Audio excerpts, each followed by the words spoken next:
对于许多初到美国的中国游客来说，驾车穿越洲际公路时的一个显著体验是，大多数高速公路竟然不收费。这与中国高速公路密集的收费站形成了鲜明对比。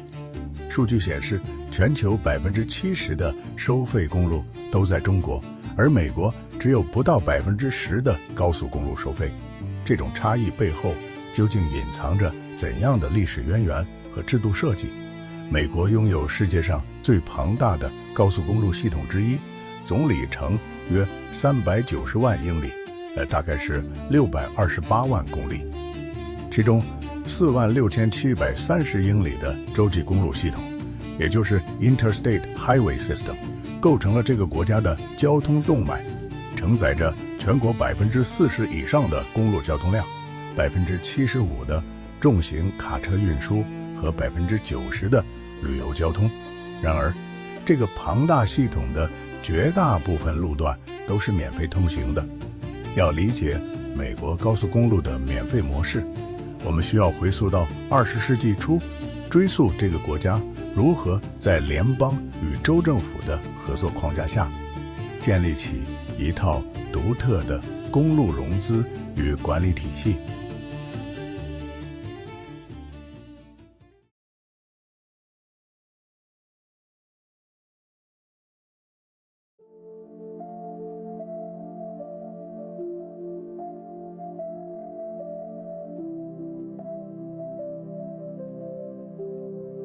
19世纪的美国道路建设主要是州和地方政府的责任，目的是满足邮政投递和农产品运输的需求。然而，在这一时期，公路发展被铁路扩张所掩盖，直到19世纪末，自行车的流行才重新点燃了人们对改善道路的兴趣。1880年成立的美国车轮联盟 League of American Wheelmen 和自行车制造商开始敦促州议会提供更好的道路。到1890年，美国每年生产超过100万辆自行车，这一蓬勃发展的产业成为推动道路改善运动的重要力量。1892年，全国良好道路联盟 National League for Good Roads 成立，次年在华盛顿召开了良好道路大会。1893年，国会在农业部设立了道路调查办公室 Office of Road Inquiry ORI， 这标志着联邦政府开始介入道路事务。然而，农业部长的指示清楚地反映了当时的政治立场，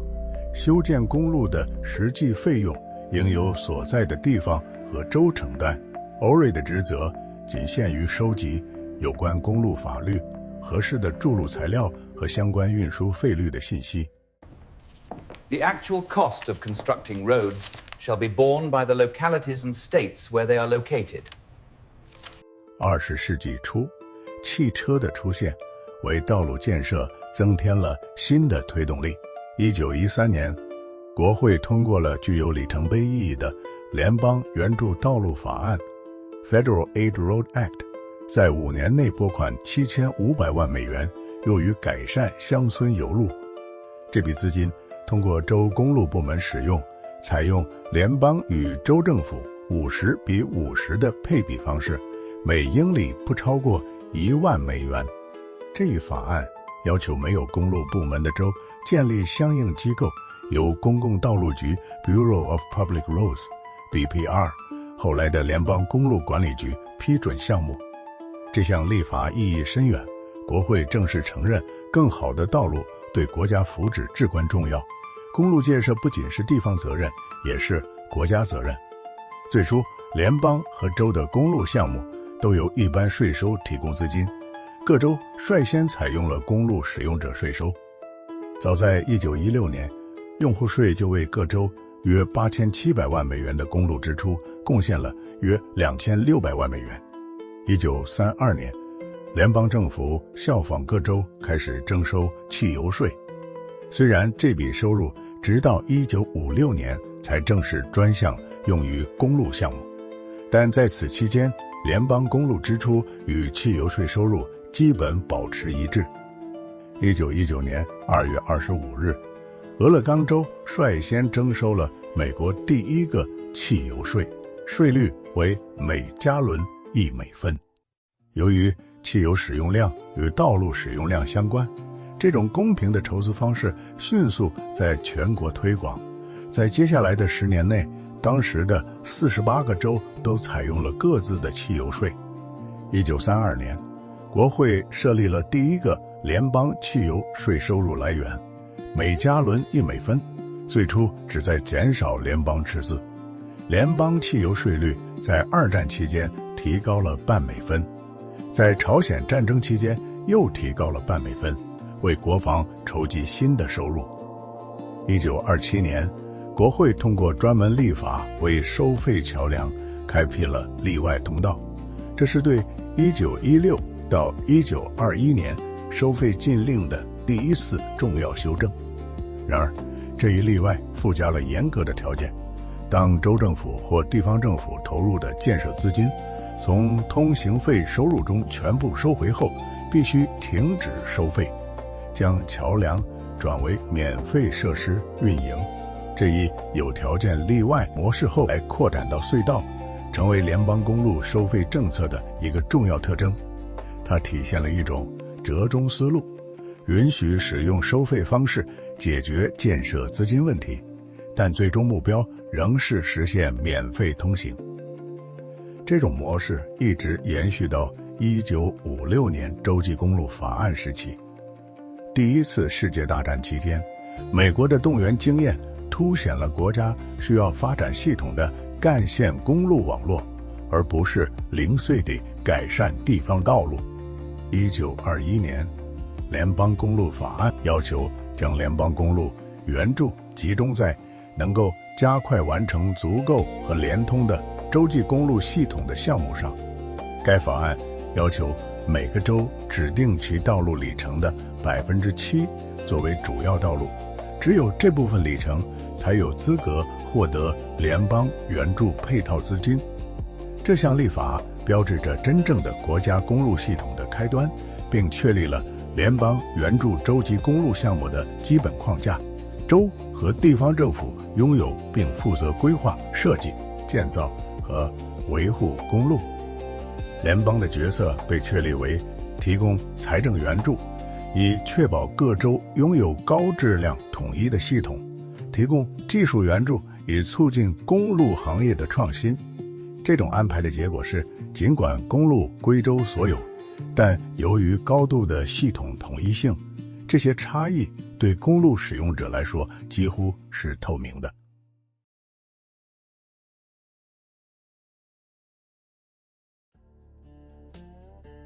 1956年，联邦援助公路法案是美国公路史上的分水岭。该法案创建了一个全新的高速公路网络，现在被称为艾森豪威尔洲际和国防公路系统 （Eisenhower System of Interstate and Defense Highways）。这个41000英里的网络旨在连接美国主要城市，反映了早在20世纪30年代就开始提出的建议。新系统设计为免费通行，尽管其中约2300英里的收费公路也被纳入了系统。更重要的是，该法案建立了一种新的融资机制——公路信托基金 （Highway Trust Fund）。公路信托基金基于联邦对汽油、轮胎和内胎、新客车以及卡车和拖车征收的使用者税，以及对重型卡车征收的使用税。通过公路信托基金，联邦政府为新的洲际系统建设贡献了90%的成本，这在当时是一个前所未有的联邦投入比例。1956年，公路收入法案授权将联邦汽油税从每加仑2美分提高到3美分，为期从1956年7月1日至1972年6月30日。该法案还授权创建公路信托基金，将从公路使用者税收，包括汽油、柴油和特殊机动燃料，踏面橡胶、轮胎和内胎、卡车、客车等等，获得的一定比例收入从财政部一般基金拨付给该基金，100%的联邦汽油税收入被转入公路信托基金。根据当时的估算，在1957财年至1972财年的16年期间，公路使用者税收将为该信托基金带来约385亿美元的收入，足以支付联邦援助公路项目预计的约373亿美元支出。联邦汽油税从1959年10月1日起，从每加仑3美分提高到4美分，该税率一直保持到1982年。1982年，地面运输援助法案将税率提高到每加仑9美分，但该立法在公路信托基金中创建了2个独立账户，公路账户将获得8美分的收入，而新的公共交通账户将获得1美分的汽油税。1990年，综合预算协调法案将联邦汽油税再提高每加仑5美分，达到每加仑14.1美分，自1990年12月1日起生效。这是公路信托基金的一个首次，这5美分增量收入的一半用于财政部一般基金，以减少赤字。在此之前，几乎所有来自联邦汽车燃料和其他与公路相关的联邦消费税的收入都完全计入公路信托基金。目前联邦汽油税为每加仑18.3美分，柴油为每加仑24.3美分，外加0.1美分用于泄漏地下储油罐信托基金。这个税率自1993年以来一直未变。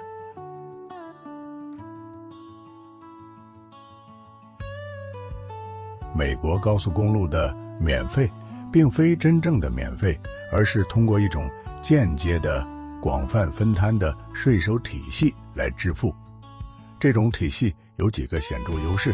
第一，降低交易成本。如果采用直接收费模式，需要建设和运营大量收费站，雇佣收费人员，维护收费设备，这些成本相当可观。据估算，收费站的建设和运营成本可能占到收费收入的15%到30%，而汽油税的征收成本则低得多，税收在批发环节就被征收，无需在每个路口设置收费基础设施。第二，提高通行效率。免费通行避免了车辆在收费站的排队和减速，大幅提高了道路的实际通行能力。这一点在交通高峰期尤为重要。收费站造成的瓶颈效应不仅降低了道路使用效率，还增加了油耗和排放。第三，促进洲际贸易和人员流动。没有收费站的阻隔，货物和人员可以在各州之间自由快速的流动，降低了物流成本，促进了全国统一市场的形成。这对于一个联邦制国家来说尤为重要。汽油税体现了用者付费原则，驾驶的越多，消耗的燃料越多，缴纳的税也越多。这种方式相对公平，将公路建设和维护成本分摊给实际使用者。而且这种税收方式具有累进性的一面，重型商用车辆消耗更多燃料，因此缴纳更多税款，这与他们对道路造成的磨损程度大致相称。美国对重型卡车还征收额外的使用税和轮胎税，进一步体现了按使用强度付费的原则。美国公路系统的融资采用公式化分配机制，虽然各州缴纳的汽油税进入联邦公路信托基金，但资金的分配是基于国会制定的公式，考虑了人口、道路里程、土地面积等因素。这种再分配机制有助于平衡国家和州的需求，确保即使是税收贡献较少的贫困州也能获得必要的公路建设资金。近年来，国会还规定每个州必须至少收回其贡献的 90.5%， 进一步缓解了州际间的紧张关系。这种机制既保留了联邦统筹的能力，又确保了对各州的基本公平。大规模、系统化的公路建设可以实现规模经济。联邦援助项目采用统一的设计标准、材料规范和质量要求，使得洲际公路系统具有高度的一致性。这不仅降低了设计成本，还使得施工技术和经验可以在全国范围内推广，提高了整体建设效率。承包商可以在多个州的项目中使用相同的设备和技术，降低了学习成本和设备投资风险。这种标准化和规模化在分散的收费公路模式下是难以实现的。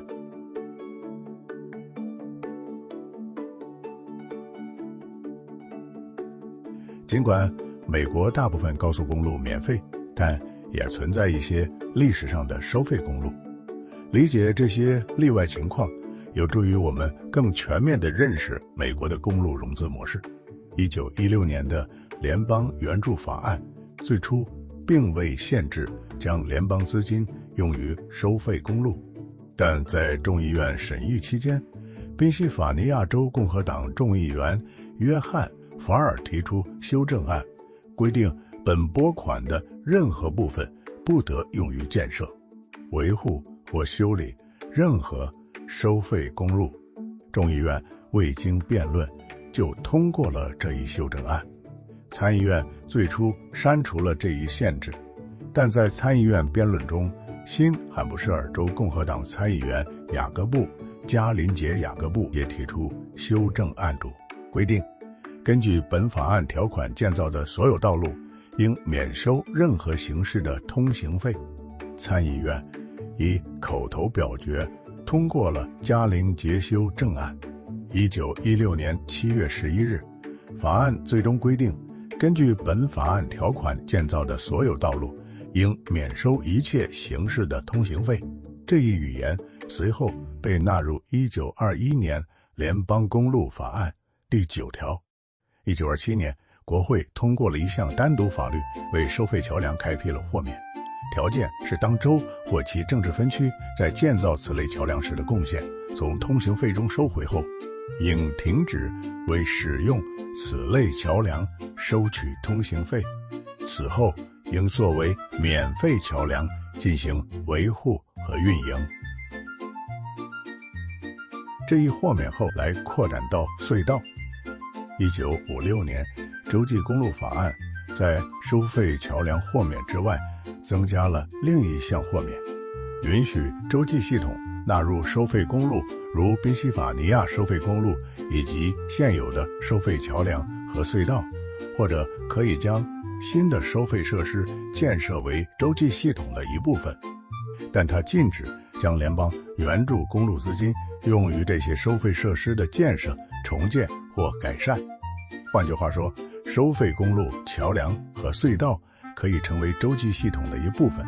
只要它们一直是并将继续完全由通行费融资。1957年8月21日，公共道路局宣布已将15个州的2100英里收费公路纳入洲际系统，其中1837英里已投入运营。这些纳入使得本应用于在这些走廊建设免费洲际公路的洲际建设资金，可以用于其他地方，比原本可能的时间更早的建设洲际公路。主要的收费设施包括宾夕法尼亚收费公路 Pennsylvania Turnpike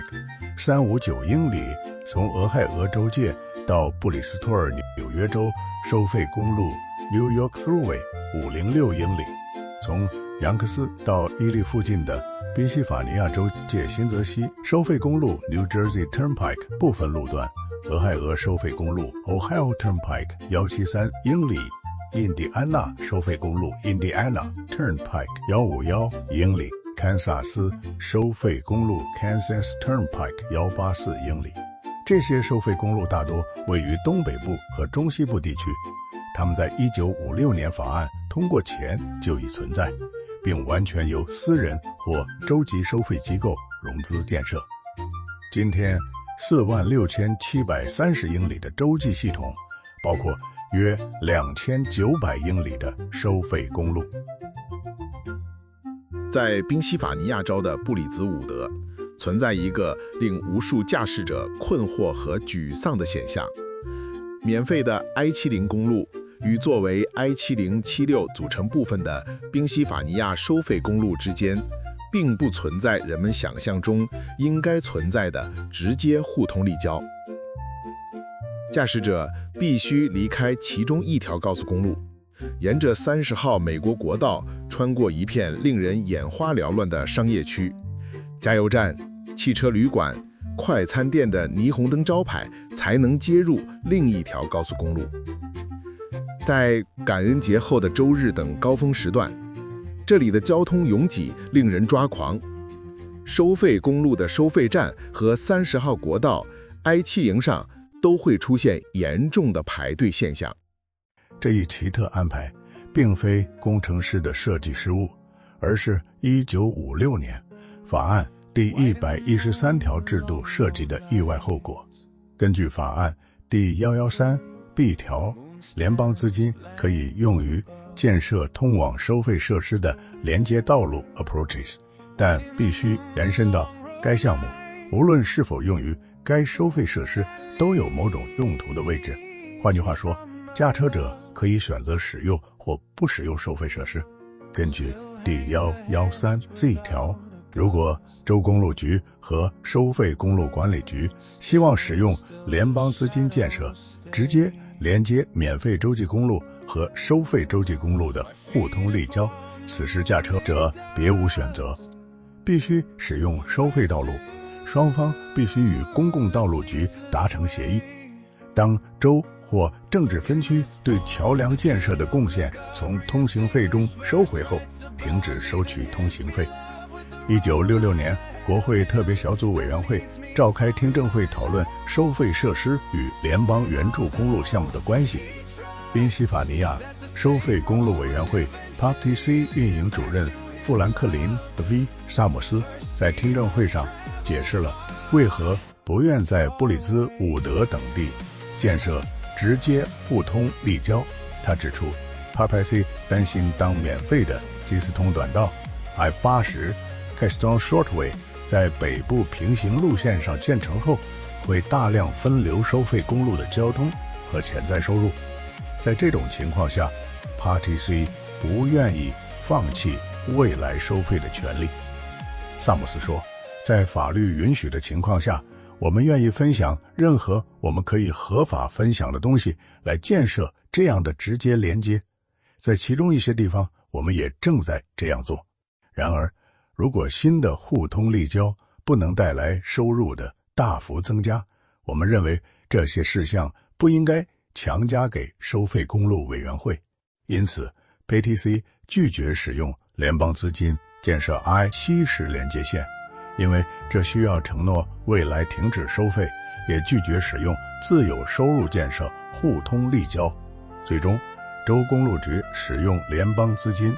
将 I-70向北延伸至30号国道，与第113B 条的规定一致，让驾车者可以选择走免费道路、30号国道或收费公路、宾夕法尼亚收费公路向东或向西行驶。布里兹伍德因此成为，用1991年商业周刊的话说，也许是美国迄今为止设计的最纯粹的美国旅游陷阱。人口180人的汽车旅馆之镇，一段半英里长的沥青和建筑物夹在2条道路之间，是路边商业带的拉斯维加斯荒野中的霓虹灯海洋，是国家洲际公路系统上的一个息肉。这个案例生动地展示了法律条文的刚性规定如何产生意料之外的实际后果，以及当联邦免费公路原则与州收费公路利益发生冲突时的复杂博弈。为什么收费公路主要集中在东北部？一个重要原因是这些地区的公路建设需求出现较早，而联邦援助系统在1956年才大规模启动。1939年，美国公共道路局向国会提交了一份题为《收费公路与免费公路 Toll Roads and Free Roads》的报告，断言通过用者自付的方式无法筹集足够资金来修建高速公路。报告认为，收费道路系统具有排斥交通的倾向 （traffic repelling tendency）， 即使某些走廊有足够的车流量来支持债券融资，驾车者也会大量选择平行的免费道路，以避免支付通行费。然而，仅仅1年后，这一悲观结论就被彻底颠覆。1940年10月1日，宾夕法尼亚收费公路的第一段从卡莱尔到欧文 （Carlisle to Irwin） 正式通车，立即获得了巨大的财务成功。这条收费公路证明了一种新模式的可行性，由州政府设立收费公路管理局，发行债券，债券收入用于前期建设，通行费收入用于偿还债券本息，并支付运营维护费用。这一模式完全不依赖联邦资金或联邦税收。二战结束后，宾夕法尼亚收费公路的持续成功引发了各州的效仿热潮。康涅狄格、佛罗里达、伊利诺伊、印第安纳、堪萨斯、肯塔基、缅因、新罕布什尔、新泽西、纽约、俄克拉荷马、弗吉尼亚等州纷纷建设或规划收费公路，其中许多都位于1947年被指定为州际公路系统一部分的走廊。这些州建立了收费管理局，发行债券，用债券收入预先支付建设费用，然后用通行费收入偿还债券持有人，并支付运营维护费用。这种模式允许这些州在没有等待联邦援助的情况下，迅速建设了高质量的高速公路。所有这些道路的建设都完全依靠各州自筹资金，未使用任何联邦公路资助款项。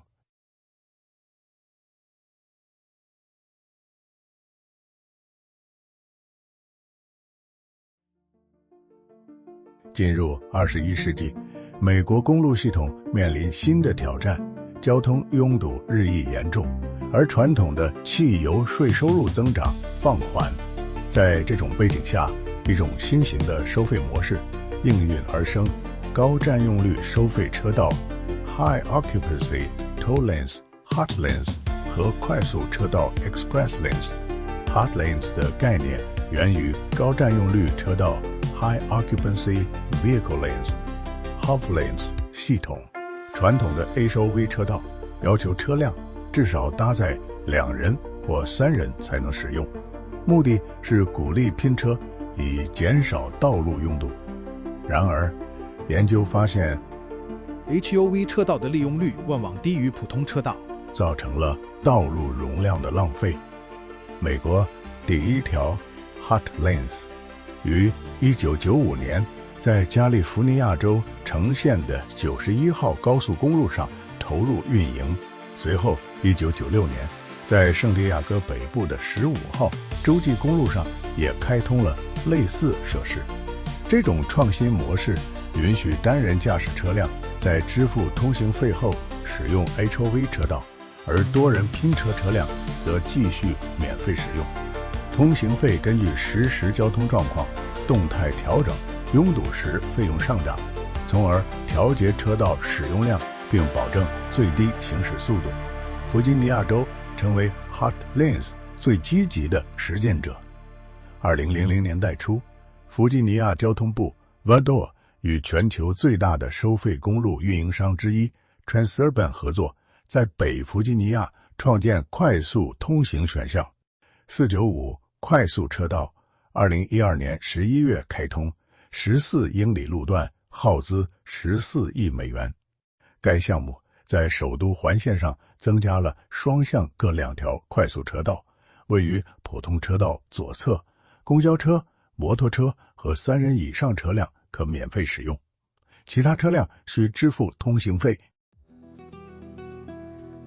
95高道395快速车道，将原有的可逆 HOF 车道转换并延伸为 HOT 车道，连接斯塔福德到亚历山大附近地区。66快速车道2017年12月开通，将环线内的66号洲际公路所有车道转换为高峰方向 HOT 车道。这些项目都采用公司合作模式， VDOT 拥有并监督车道，而 Transurban 负责融资和运营。特许经营期长达80到85年。HOT Lanes 最显著的特点是动态定价，通行费根据实时交通密度调整，在高峰时段增加费用以抑制拥堵。例如495快速车道的通行费可以从几美分到40美元以上不等。这种可变定价策略类似于航空、酒店等行业使用的需求管理手段。车辆使用电子收费系统，如 EasyPass Flex， 驾驶员可以手动设置车内乘客人数，系统据此收取相应费用。州警配备了车载设备，可显示车辆申报的乘客数。如果发现车辆未达到乘客要求，将进行拦截并开具罚单。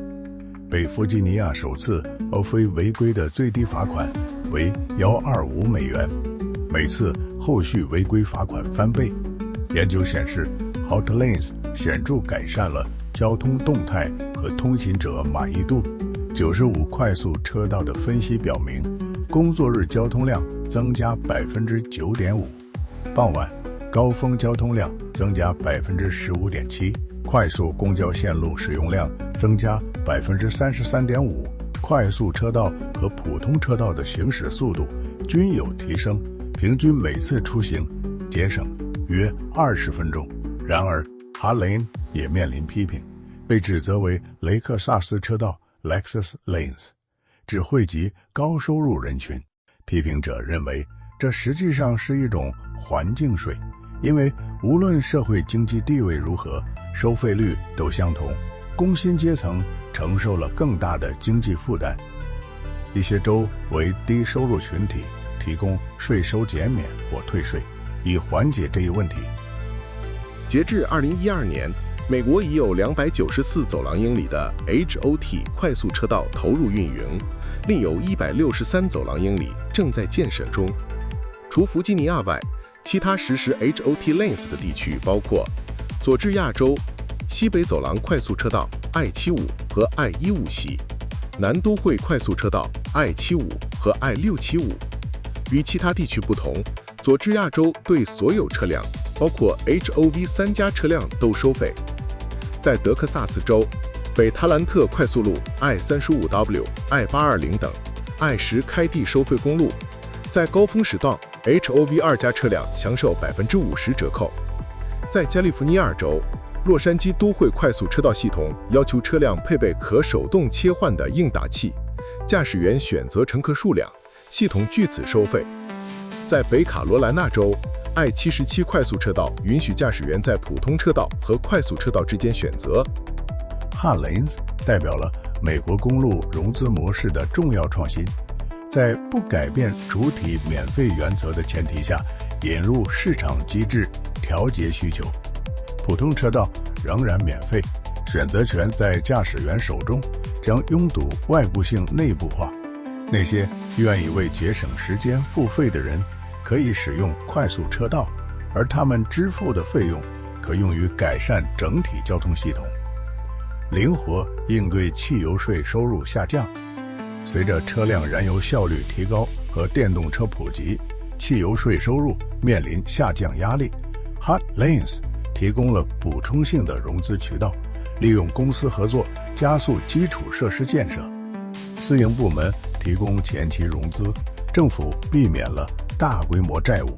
同时能更快地提供新的交通选项。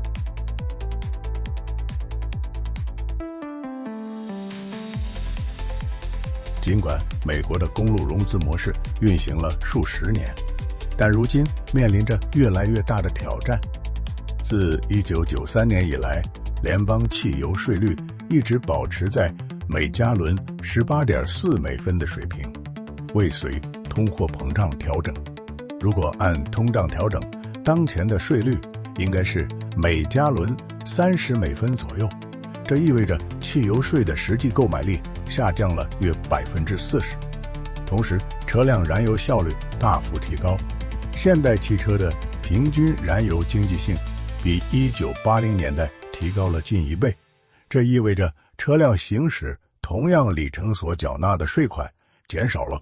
电动汽车的普及使这一问题更加突出。电动车使用公路，但不购买汽油，因此不缴纳汽油税。国会预算办公室估算，要维持目前的公路和公共交通支出水平，需要将汽油和柴油税率每加仑提高15美分，并根据通胀率建立指数化机制。这将在10年内增加2400亿美元的联邦收入。但提高汽油税在政治上极其困难，国会和公众对任何增税提议都缺乏支持。洲际公路系统大部分建于1950年代至1970年代，许多路段已经接近或超过设计寿命，桥梁老化问题尤为严重。据统计，美国约有58.3万座桥梁，其中约7.5% 被评为结构缺陷，需要大规模修复或更换。道路维护需求也在不断增加，从最初主要用于新建公路、联邦援助项目，越来越多的用于修复、翻新和重建4R 项目。目前，运营和维护方面的联邦支出占联邦公路援助总额的40%以上。尽管公路系统规模庞大，城市交通拥堵仍在恶化。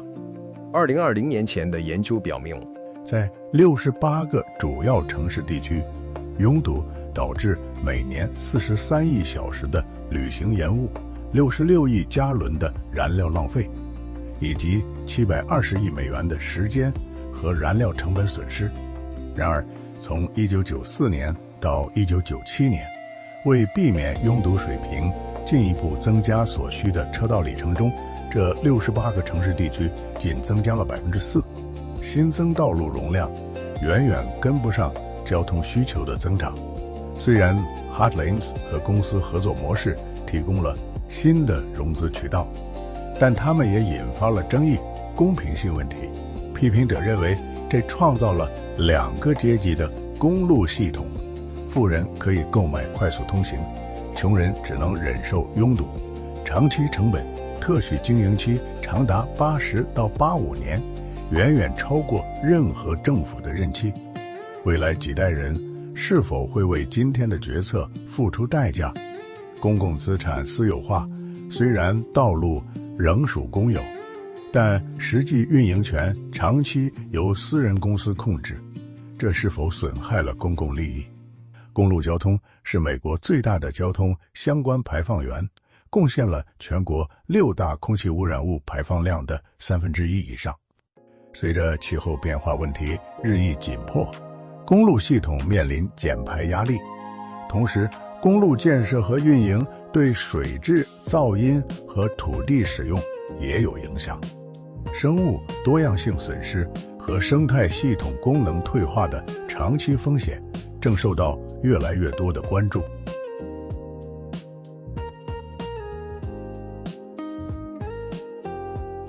面对这些挑战，美国正在探索多种改革方案。一些州开始试点按行驶里程征税的方案，以取代或补充汽油税。这种方式与道路使用直接挂钩，比汽油税更准确地反映了实际的公路使用情况。它还可以根据地点和时间调整税率，在特定区域和时段提高费率，以反映拥堵成本。然而，里程税的实施面临技术和隐私挑战。如何监测车辆行驶里程？是通过车载设备、年度检查，还是其他方式？如何保护驾驶员的隐私不被侵犯？这些问题尚未得到充分解决。尽管收费禁令的基本框架延续至今，美国法典第23编第301条仍然规定，除第129条关于某些收费桥梁和收费隧道的规定。根据本编规定，建造的所有公路应免收任何形式的通行费，但国会通过不断扩大第129条的例外规定，逐步放松了限制。1958年，国会将所有现行公路法律编纂为美国法典第23编。原来1916年对联邦援助系统的收费禁令成为第301条，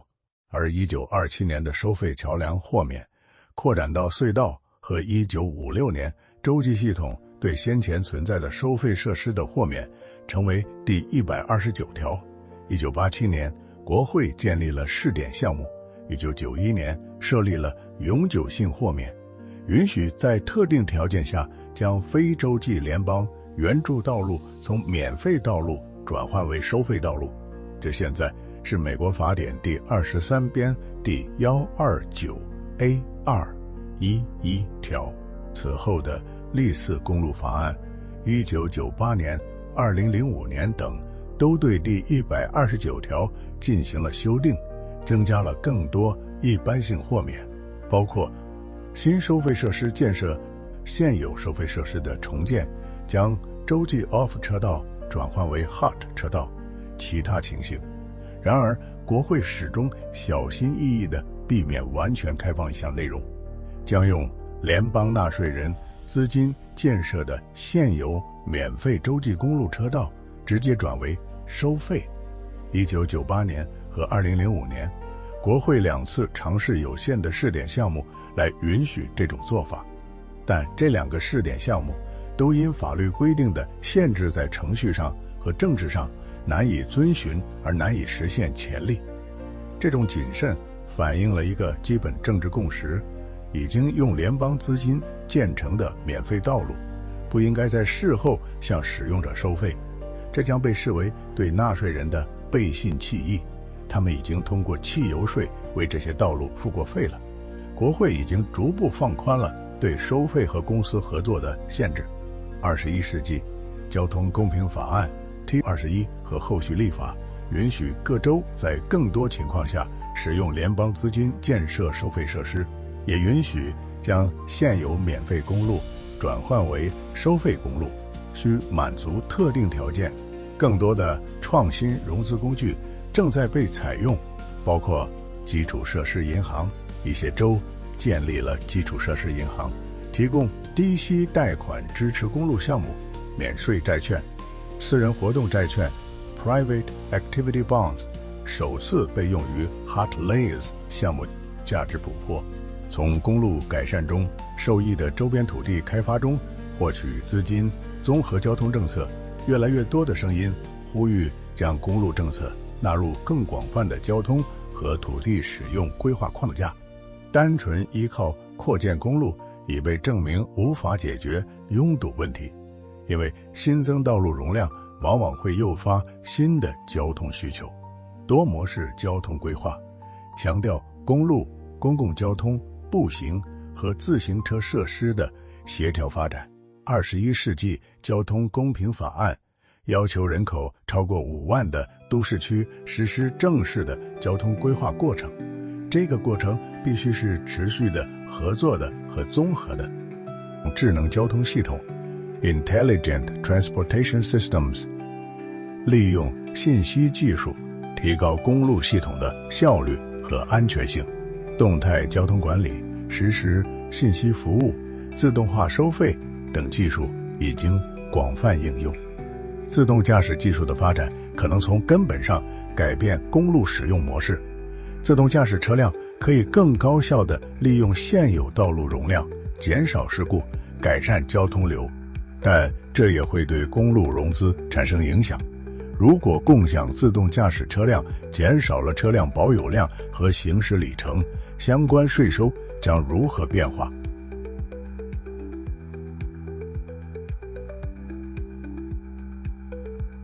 美国高速公路大多数免费的现象，实质上反映了该国在公路融资方面的独特选择，通过联邦汽油税和州级燃油税建立公路信托基金，采用联邦州合作的间接付费模式，而非直接的道路收费。这种模式的形成有其深刻的历史根源。从1913年联邦首次介入道路援助，到1921年确立真正的国家公路系统，再到1956年创建洲际公路系统和公路信托基金，美国逐步建立起一套以用者付费为原则，以联邦州合作为框架，以汽油税为主要资金来源的公路融资体系。1916年确立的收费禁令反映了当时对公共道路应为公众免费使用的朴素理念。这一理念显而易见到众议院未经辩论就通过了法尔修正案。然而1940年宾夕法尼亚收费公路的成功证明了收费模式的可行性。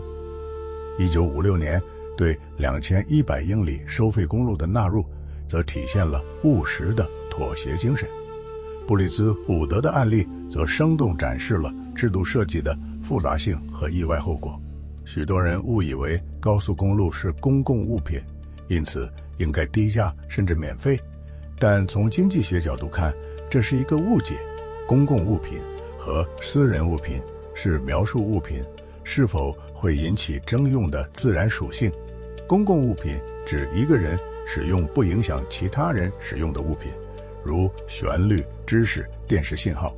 而私人物品则是一个人使用了别人就不能使用的物品，如鸡蛋、面包、汽车。根据这一标准，道路是私人物品，当一个人占用了道路，其他人就不能占用，这就是拥堵的本质。道路可以由政府或私人提供，可以收费，也可以免费使用，可以被称为必需品或替代品，但这些都不改变其私人物品的属性。既然道路是私人物品，就必然会出现征用，而一旦出现征用，社会就不得不采用某种竞争规则来分配使用权。历史上，人们曾采用过各种规则、暴力、智力、官职、出身、性别、年龄、耐心、排队等。经济规律指出，在所有这些规则中，只有价高者得，能引导人们向社会提供有价值的服务，并用赚来的钱去参与竞争。其他规则都会引导人们参与一些有助于自己胜出，但对他人没有好处的竞争，并由此引致无谓的损失，包括过分强壮的肌肉、不必要的应试能力、阿谀奉承和尔虞我诈的成本，以及排队等候的时间等。当社会的大部分资源都按价高者得的方式分配时，整个社会竞争的成本就会下降，收益就会上升。这就是为什么价高者得是最经济也是最公平的竞争规则。2010年广州亚运会期间，广州市政府推出地铁免费的利民措施，结果人满为患，地铁系统直接瘫痪。当市政府收回成命，恢复地铁价格后，地铁马上就恢复了秩序。这一案例生动地说明了价格机制的调节作用。由于道路修筑和维护成本上升，拥堵日益严重，包括美国和德国等长期以免费公路著称的国家在内，许多国家都在逐渐向用者自付模式靠拢。具体做法包括批准更多收费公路建设，征收高额停车费，对货运卡车实施收费，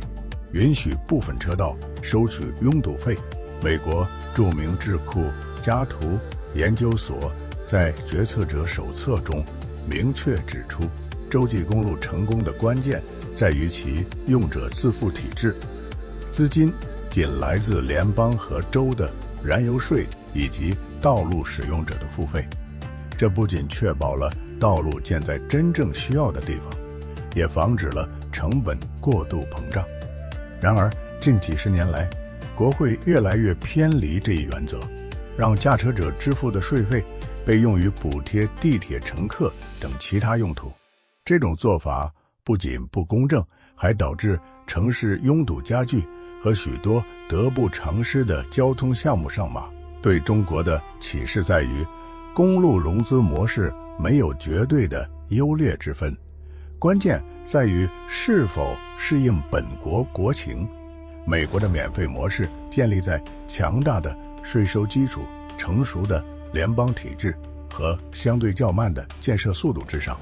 中国采取分散决策、自主融资、用者自付，也即贷款修路、收费还贷模式，在不到30年时间里建成世界第一的高速公路网。这种速度是美国模式难以企及的。中国从1988年第一条高速公路建成到高速公路总里程世界第一，只用了不到30年，而美国从1956年国会批准洲际公路法案算起，洲际公路系统第一期建设就花费了3-5年。这一巨大差异的根源正在于融资模式。美国依赖集中的联邦和州燃油税收入，资金池的分配涉及复杂的政治博弈和公式计算，而中国的模式允许各地根据需求快速启动项目，前期融资问题通过债券市场解决。未来，随着电动车普及、自动驾驶技术发展以及气候变化压力增大，公路融资模式必然还会继续演变。美国也在探索车辆里程税、更灵活的收费机制，如 Hot Lanes 和更加综合的交通政策。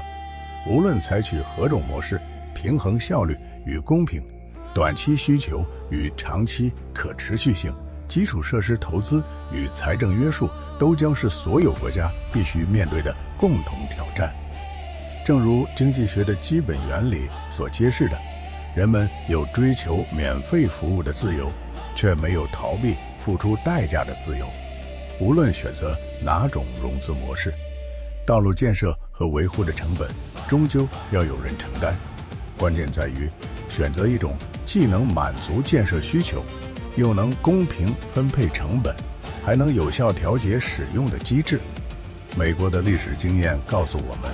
这种选择从来不是一蹴而就的，